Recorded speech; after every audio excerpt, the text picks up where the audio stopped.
Hello my dear students, Gayatri Vidya Mandir उच्च माध्यमिक विद्यालय सांचौर जिला जालौर के हमारे इस YouTube चैनल पर आप सभी का फिर से स्वागत है। प्रिय विद्यार्थियों, मैं अनिल कुमार सोनी, कक्षा 8 विषय गणित, अध्याय 9 बीजीय व्यंजक एवं सर्व समीकरण, इसके बारे में आज आपको सामान्य जानकारी दूंगा, जिसका बेसिक हम बोल सकते हैं आज सीखेंगे। तो बच्चों देखो, सबसे पहले आज हम व्यंजक के बारे में सीखेंगे। पिछले कक्षा में आपको वैसे बता रखा है, फिर मैं रिवीजन कर रहा हूं कि व्यंजक क्या होता है। चरों तथा अचरों की सहायता से व्यंजक बनते हैं। ये व्यंजक कैसे बनते हैं? चर और अचर मिलकर व्यंजक बनते हैं। अब ये चर और अचर क्या होते हैं आपको बता रखा है। चर तो वो होते हैं परिवर्तनशील, जिसका मान बार बार बदलता रहता है, परिवर्तित होता रहता है, और अचर का मान अपरिवर्तित रहता है। अर्थात जो हमारे अंग्रेजी के अल्फाबेट में अक्षर आते हैं, A B C D X Y Z, जो भी है, ये सभी चर कहलाते हैं।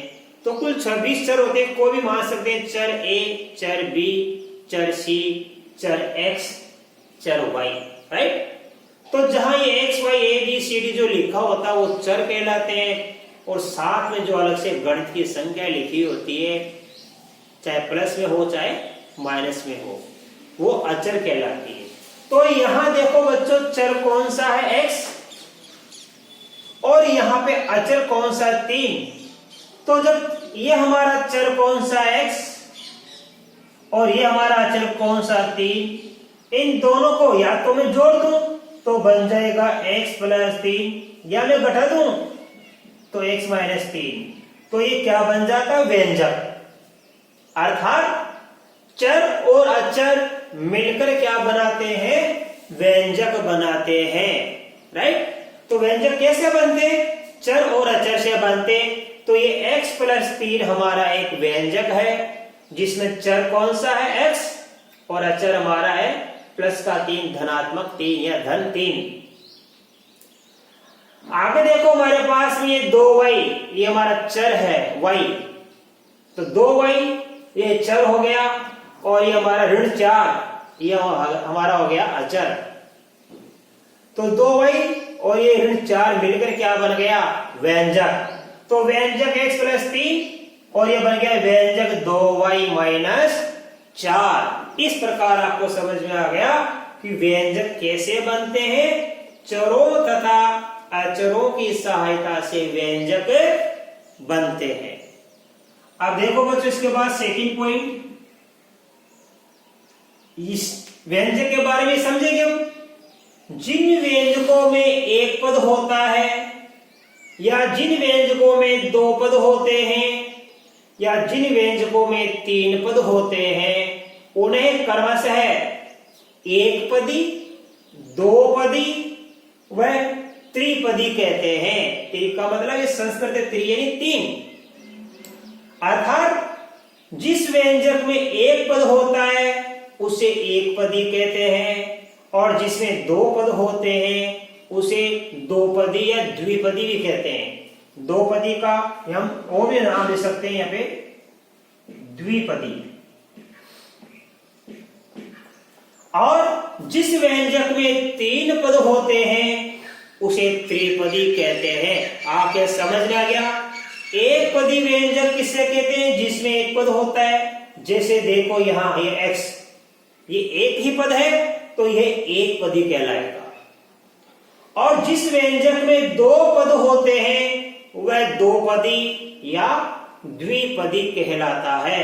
जैसे हमारे देखो x + 2, x - 3 या y + 4, कोई भी जिसमें 2 पद आते हैं। तो यह कितने पद है बच्चों? 2 पद है। पहला पद तो क्या लिखा है? x, और दूसरा पद लिखा है धन 2 यानी प्लस का 2। इन दो पदों से मिलकर बन गया ये x प्लस 2, ये हमारा द्विपदी है या दो पदी, राइट। अब देखो यहां पे हमारे पास में ये x प्लस वाई प्लस 3, यहां हमारे पास में तीन पद हो गए। पहला पद हो गया x, दूसरा पद हो गया y और तीसरा पद हो गया 3। इन तीनों पदों से मिलकर क्या बन गया, x plus Y plus 3, right. तो ये x प्लस वाई प्लस 3 में कुल कितने पद हो गए, 3 पद हो गए। तो ये हो गया हमारा त्रिपदी। अब आपके समझ में आ गया। यदि आपके एग्जाम में आ जाए कोई दो उदाहरण दीजिए, एक पदी, द्विपदी और त्रिपदी का, तो आप एक पदी का लिखना, मान लो x, y, z, एक लिख दिया हमने। द्विपदी में कोई भी दो संख्या ले लेना आप। इसी प्रकार त्रिपदी में कोई भी आप 3 संख्या ले सकते हैं। अब देखो बच्चों, हमारा सेकंड पॉइंट खत्म हो गया। व्यंजक समझ में आ गया आपके। चर और अचरों की सहायता से व्यंजक बनते हैं। और व्यंजक क्या होते हैं, एक पदी एक पद वाला कहलाता है, दो पदी जिसमें दो पद होते हैं, और त्रिपदी जिसमें 3 पद होते हैं। अब देखिए बच्चों, थर्ड पॉइंट, बहुपद किसे कहते हैं। पिछले कक्षा में हमने आपको सिखाया था, आप फिर इसका रिवीजन कीजिए। एक या अधिक पदों वाला व्यंजक, यानी बहुपद एक पद का भी हो सकता है, द्विपदी भी हो सकता है और त्रिपदी भी। द्विपद बहुपद भी हो सकता है, त्रिपद भी बहुपद हो सकता है, राइट। तो आप जरा ध्यान से समझना, एक या अधिक पदों वाला व्यंजक जिसमें पदों के गुणांक शून्यतर पूर्णांक हो, मतलब पद एक पदी वाला हो या द्विपदी हो या त्रिपदी हो, कोई भी हो सकता है बहुपद। शर्त क्या होती है बहुपद की, कि उसका गुणांक शून्यतर पूर्णांक हो, यानी कोई भी यहाँ पे गुणांक क्या शून्य नहीं होना चाहिए, यहाँ शून्य नहीं होना चाहिए, यहाँ शून्य नहीं होना चाहिए। यानी कोई भी जिसमें पदों के गुणांक क्या हो, शून्यतर पूर्णांक है, यानी किसी भी पद में शून्य से गुणा नहीं होना चाहिए, नंबर 1 शर्त। दूसरी क्या, चरों की घात ऋणोत्तर है, ऐसा गुणांक शून्यतर पूर्णांक होना चाहिए, यानी शून्य नहीं होना चाहिए। और चरों की घात ऋणोत्तर है, यानी हमेशा घात धनात्मक होनी चाहिए, कभी भी ऋण घात या माइनस की घात नहीं होनी चाहिए। देखो यहाँ पे ध्यान देना बच्चों, ये घात यदि मैं लिख दूं यहाँ पे, मान लो जैसे मान लो लिख दूं 2x की घात 2। अब आप ध्यान देना, यहां पे क्या क्या 2 घात हो गई, ये प्लस की होगी, मैं लिख दूं 2 घात x की माइनस 2, तो ये ऋण नहीं आनी चाहिए, हमेशा घात क्या आनी चाहिए, धनात्मक आनी चाहिए। देखो यहाँ घात क्या है 1, यहाँ भी घात क्या 1, ऐसे समझ में, ये x की घात 1, ये x की घात 1, ये x की घात 1, ये y की घात 1, और यह 3 की घात कितनी है 1, राइट। हमेशा घात क्या होनी चाहिए, धनात्मक होनी चाहिए, ऋणात्मक नहीं होनी चाहिए। तो 2 शर्तें समझ में आ गई। नंबर 1 कि गुणांक, पदों के गुणांक, किसी भी पद का गुणांक शून्य नहीं होना चाहिए, तथा हमेशा घात क्या होनी चाहिए, धनात्मक होनी चाहिए। देखो सभी ने धनात्मक घात लिखी मैंने, राइट। अब आप ध्यान दीजिए, नंबर 4 पॉइंट, समान पद किसे कहते हैं, यानी सजातीय पद भी इसको बोल सकते हैं हम। समान पद या सजातीय पद किसे कहते हैं, मैं समझा रहा हूं, जिसमें समान चर हो तथा चरों की घातें भी समान हो।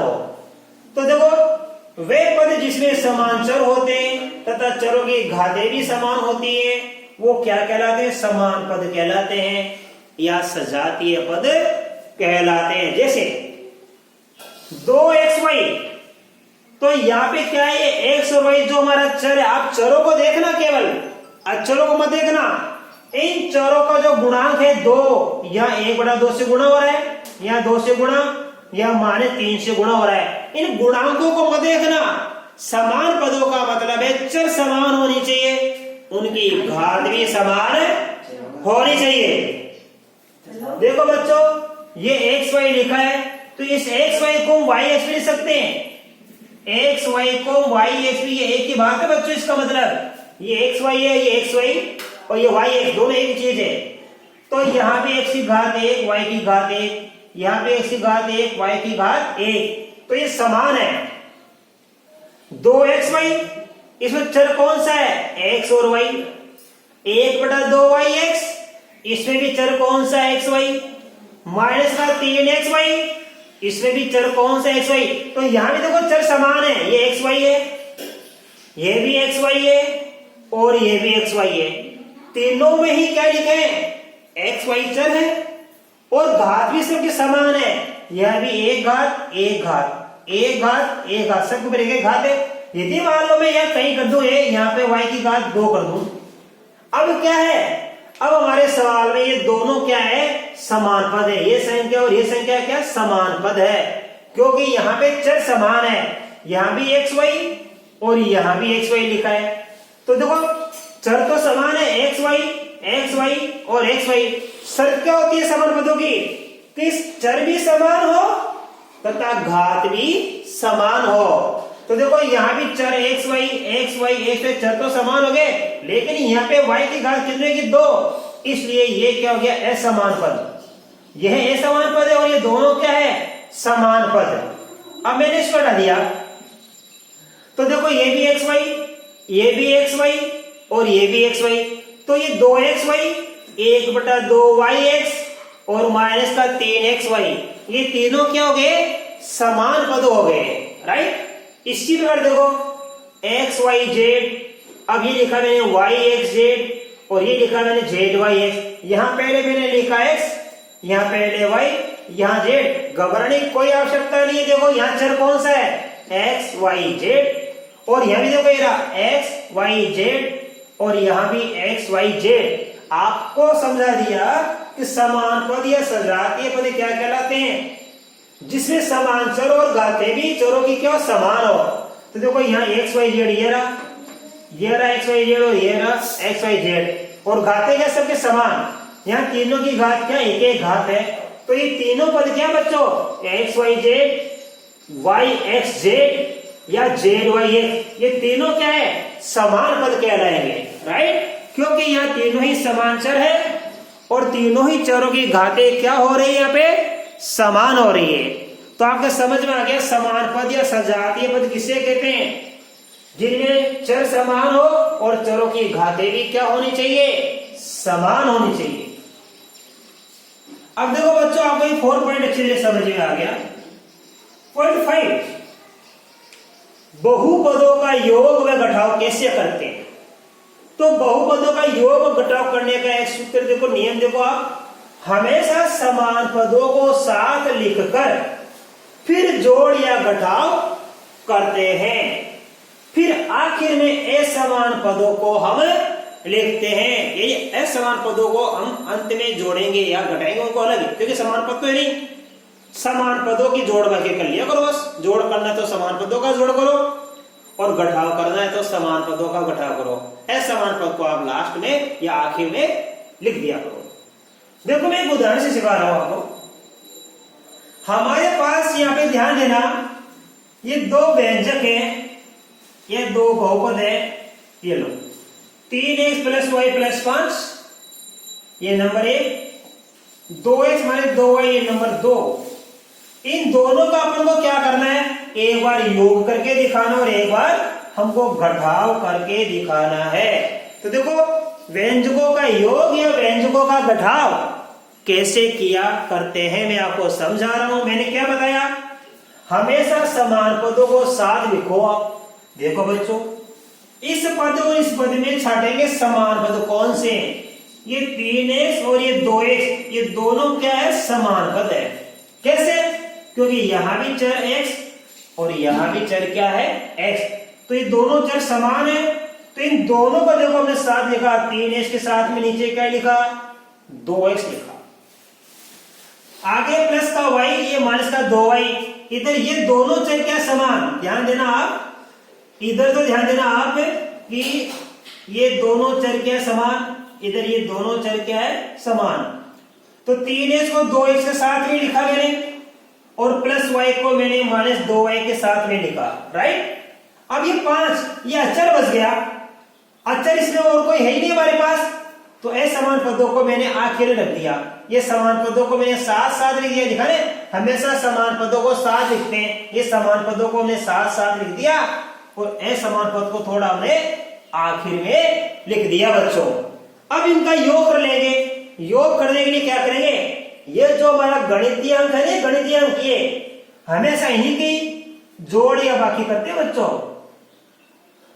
ये x और x तो वैसे का वैसा आ जाएगा x, यदि मैं स्क्वायर कर दूं, यहां भी स्क्वायर कर दूं तो यहां भी क्या आ जाएगा स्क्वायर। ये चेंज नहीं होता है जोड़ते समय या घटाते समय, हमेशा जोड़ बाकी किस करते हैं यहाँ पे जो अक्षर है ये हमारे जो गणितीय संख्या लिखी है, गुणांक लिखा है, तो 3x में जोड़ेंगे 2x, तो आप 3 और 2 को जोड़ दो, 3 और 2 जोड़ने पर कितना बन जाता है 5। इसका मतलब है 3x और 2x जोड़ने पर क्या बन जाएगा 5x बन जाएगा। इसी में देखो ये हमारा क्या है 2y, ये प्लस का y। अब देखो यहाँ तो y क्या लिखा है 2, y क्या कोई नहीं लिखा, तो इसको क्या मानते हैं हमेशा एक मानते हैं, एक को कभी लिखते नहीं है। देखो ये x इसको बोलेंगे 1x, ये y इसको बोलेंगे 1y, ये x स्क्वायर इसको बोलेंगे 1 स्क्वायर, ये yz इसको बोलेंगे 1yz। कहने का मतलब जब आगे कोई भी गुणांक नहीं होता है तो गुणांक क्या मानते हैं हमेशा एक, वो एक से गुणा होती है हमेशा। तो ध्यान दो बच्चों, ये 1y ये माइनस का 2y, तो मैंने क्या कहा कि आपको ये y का y तो वैसे का वैसा लिखना है, हमको तो केवल इन्हीं की जोड़ बाकी करनी है गणितीय संख्या की। ये देखो आप, ये प्लस का 1 माइनस का 2, तो एक संख्या प्लस की और एक संख्या माइनस की है, तो इनकी बाकी कर देंगे, अर्थात 2 में से 1 गया तो कितना बचेगा 1, और 1 किसका बचेगा माइनस का। तो देखो माइनस का 2y है प्लस का 1y, दोनों को जोड़ेंगे तो क्या बचेगा, ये माइनस का y बचेगा। 2y में से 1y गया तो 1y बच गया, किसका बचेगा ये माइनस का बचेगा, क्योंकि माइनस की संख्या ज्यादा है, माइनस की संख्या का वैल्यू अधिक है, माइनस की संख्या का मान अधिक है। अंत में प्लस 5 वैसा का हमने वैसा उतार दिया।